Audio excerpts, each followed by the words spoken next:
ओम नमः शिवाय, ओम नमः शिवाय। शिव हरि बच्चों, बोलो श्री कृष्ण भगवान की जय।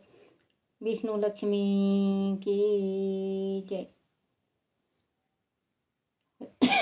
राधे राधे बच्चों, बोलो छोटे छे लड्डू गोपाल की जय। अपने अपने माता पिता की जय, अपने अपने गुरुदेव महाराज की जय। भागवत पुराण की जय। भागवत पुराण में 24वां अध्याय भगवान के मत्स्य अवतार की कथा। राजा परीक्षित ने कहा, मुनिवर, भगवान की लीलाएं तो अद्भुत हैं। उन्होंने अपनी योग माया से एक बार मत्स्य व धारण करके बड़ी सुंदर लीला की थी। कृपया मुझे उस आदि अवतार की कथा सुनाइए। सर्वशक्तिमान होने पर भी भगवान ने कर्म बंधन में बंधे हुए इस लोक निदित जीव की योनि क्यों ग्रहण की? सूत जी बोले, सोनक दी, ऋषियों जब राजा परीक्षित ने श्री सुखदेव जी से भगवान के मत्स्य अवतार की कथा सुनने की जिज्ञासा प्रकट की, तब श्री सुखदेव जी ने प्रसन्नता के साथ भगवान के मत्स्य अवतार की कथा सुनाई।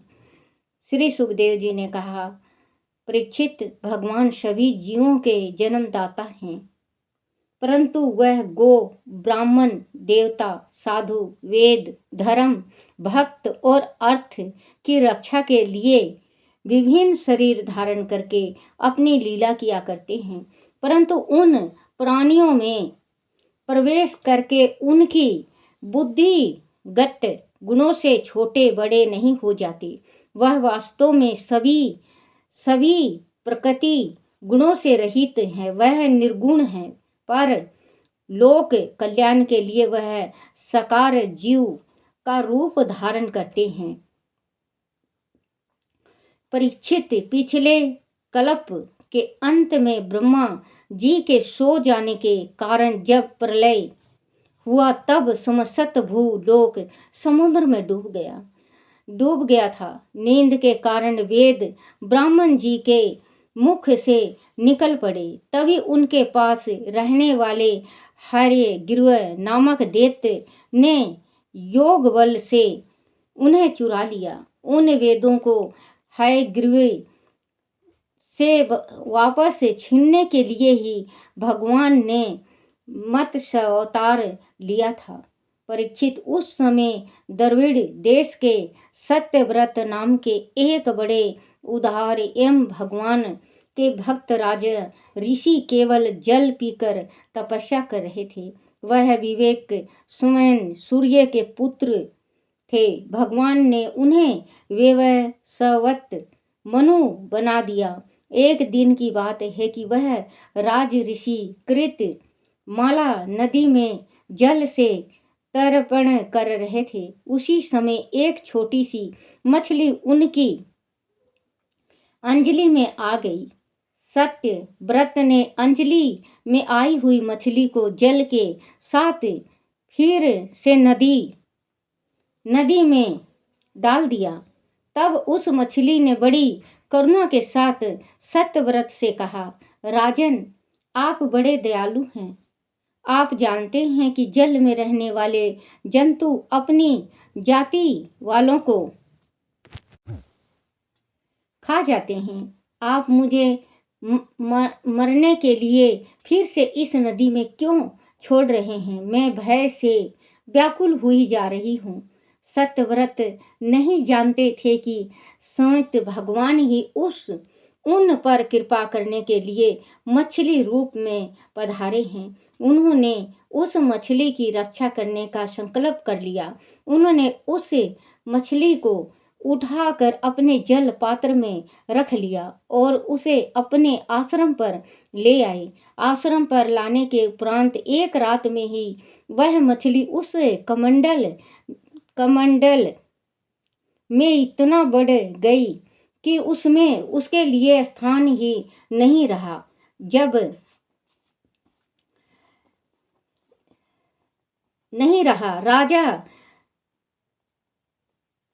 राजा सत्यव्रत ने मछली को कमंडल में से निकालकर एक बड़े पानी के मटके में रख दिया। वह मछली 2 घड़ी में ही इतनी बढ़ गई कि उसका मटके में समाना भी भारी पड़ गया। राजा सत्यव्रत ने उस मछली को वहां से उठाकर एक सरोवर में डाल दिया, परंतु वह भी थोड़ी देर में ही वह मछली इतनी बढ़ गई कि सारा सरोवर ही घिर गया। सत्यव्रत ने उस बड़े से बड़े सरोवर में डाला, पर उसका आकार बढ़ता ही चला जा रहा था। हार कर अंत में राजा सत्यव्रत ने उस समुद्र में डलवा दिया। समुद्र में डलवाते समय मत्स्य भगवान ने कहा, वीर राजन, समुद्र में बड़े बड़े बली मगर रहते थे, वह मुझे खा जाएंगे, इसीलिए आप मुझे समुद्र के जल में मत छोड़ो। मत्स्य भगवान की मधुर वाणी सुनकर राजा सत्यव्रत मोहित हो गए। उन्होंने कहा, प्रभु, मत्स्य का रूप धारण करके मुझे मोहित करने वाले आप कौन हैं? आपने एक ही दिन में 400 कोस 800 मील के विस्तार वाले सरोवर को घेर लिया। ऐसी शक्ति रखने वाला किसी जीव के बारे में मैंने आज तक नहीं सुना। अवश्य आप सर्वशक्तिशाली और अविनाशी ईश्वरी श्री हरि हैं। लगता है कि जीव पद दया करने के लिए ही आपने जलचर का रूप लिया है। हे प्रभु, आप जगत की उत्पत्ति, शीतलती और प्रलय के स्वामी हैं। मैं आपको नमन करता हूँ। हम भक्तों के लिए आप ही आत्मा और आश्रय हैं। आप मुझे बताइए प्रभु कि आपने किस प्रयोजन से यह रूप धारण किया है। आपने इस अद्भुत रूप में मुझे दर्शन दिया है तो अवश्य इसका कोई कारण रहा होगा। कृपया मेरे भ्रम को दूर करें। परीक्षित, भगवान अपने अनिष्ट प्रेमी भक्तों पर बड़ा स्नेह रखते हैं। जब उन्होंने राजा सत्यव्रत को इस प्रकार कहते सुना तो उनका प्रिय और हित करने के लिए कल्पंत के समान समुद्र में विहार करने के लिए उनसे कहा। भगवान ने कहा, सत्यव्रत, आज से 7वें दिन भूलोक सहित तीनों लोक समुद्र में डूब जाएंगे। उस समय जब तीनों लोक डूबने लगेंगे तब मेरी प्रेरणा से तुम्हारे पास एक बड़ी नौका आएगी। उस समय तुम समस्त प्राणियों के सूक्ष्म शरीर को लेकर सप्त ऋषियों के साथ उन नौका पर चढ़ जाना। अपने साथ अन्न और अन्न जाने के दानों के बीच रखना। नौका पर चढ़ जाना। अपने साथ धन्य और अनाज के दाने के बीज रखना। उस समय सर्वत्र एक मंत्र महासागर ही लहराता हुआ दिखाई देगा। चारों ओर गहरा अंधकार होगा। केवल ऋषियों की दिव्य ज्योति के सहारे ही चारों ओर देखना और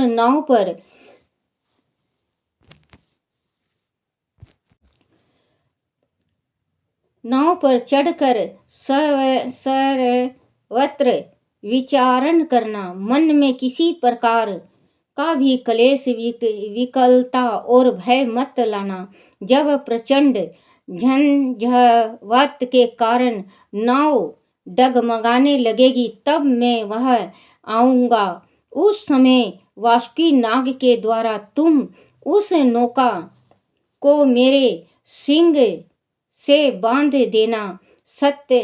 सत्यव्रत, जब तक ब्रह्मा जी की रात रहेगी तब तक मैं ऋषियों के साथ तुम्हें उस नाव में बैठाकर ढोता रहूंगा। उस समय तुम जो भी प्रश्न करोगे मैं उसका उत्तर दूंगा। मेरे उपदेश से तुम्हारे हृदय में पर ब्रह्मा की वास्तविक वास्तविक महिमा उदय हो जाएगी और तुम ठीक प्रकार से उस समझ जाओगे। ऐसा कहकर भगवान अंतर ध्यान हो गए। परीक्षित, राज ऋषि सत्यव्रत कुश के आसन पर पूर्व की ओर मुख करके बैठ गए और मत्स्य रूप भगवान का चिंतन करने लगे। 7 दिन बाद प्रलय काल आ गया। समुद्र ने अपनी मर्यादा छोड़ दी। आकाश से प्रलयकारी भयंकर मेघ तेज वर्षा करने लगे। देखते देखते सारी पृथ्वी डूबने लगी। तभी राजा सत्यव्रत ने एक विशाल नौका को अपनी ओर आते देखा। तब वह धन तथा